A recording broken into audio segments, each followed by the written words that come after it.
The colony ship Perseverance had been humanity's greatest gamble, a one-way ticket carrying 10,000 souls to the Kepler 442 system.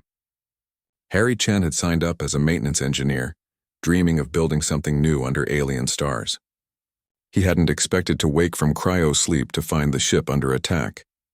Jasmine Rodriguez, the colony's xenobiologist, had been the first to make contact with the natives. The Velkari were crystalline beings, their bodies refracting light in mesmerizing patterns.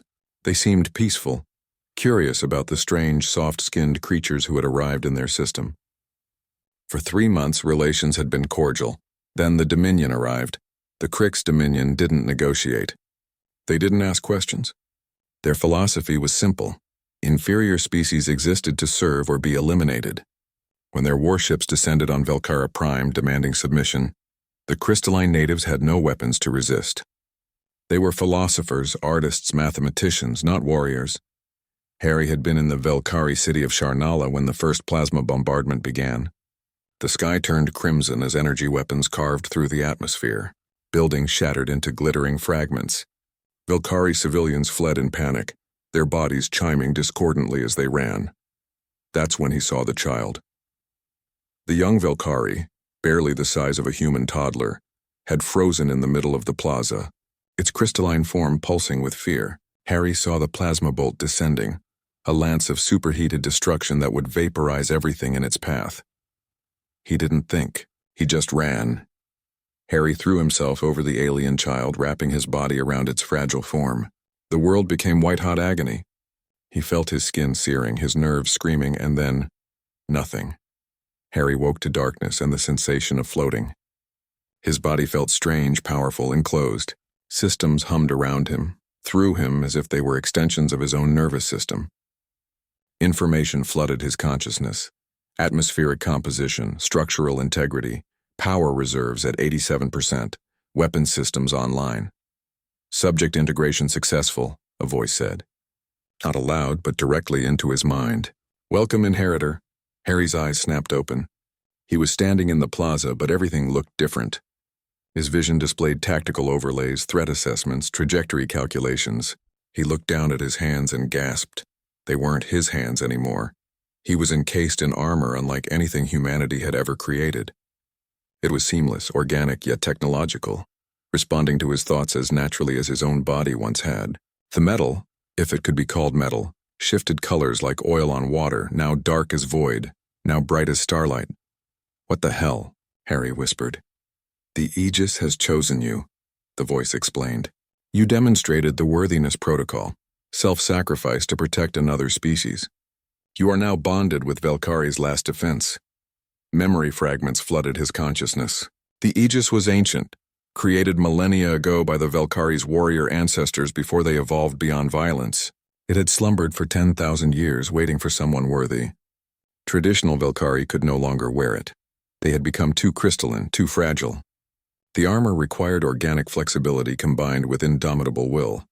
It required someone human. The Krix are advancing, the Aegis informed him. 63 Dominion soldiers in the immediate vicinity. Velyari casualties mounting. Your decision? Harry thought of Jasmine, who had worked so hard to build bridges between species. He thought of the colony, of humanity's dream of peaceful coexistence among the stars. He thought of the small crystalline child he'd saved, probably terrified and hiding somewhere. My decision? Harry's hands, the Aegis's hands, clenched into fists. We fight. The Krix soldier never saw him coming.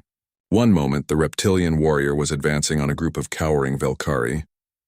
The next, Harry materialized from active camouflage and delivered a punch that sent the soldier flying through a wall. The Aegis moved like thought made manifest. Harry didn't need to learn its systems, he simply knew them, the way he knew how to breathe. When plasma bolts came screaming toward him, energy shields blossomed into existence. When enemies flanked him, the armor's tactical display showed him angles and vectors before he consciously processed them. But it wasn't just the technology. Harry brought something the armor had never experienced before. Human adaptability, human creativity, human stubbornness. When 3 Krix soldiers tried to pin him down with suppressing fire, Harry didn't retreat.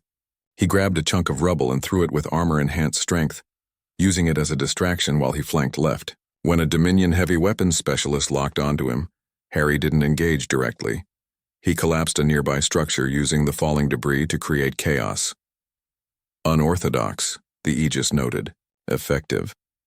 Where I come from, Harry grunted. We call it thinking outside the box. He fought through the plaza, then the streets beyond, systematically eliminating Crick squads. Each victory felt surreal.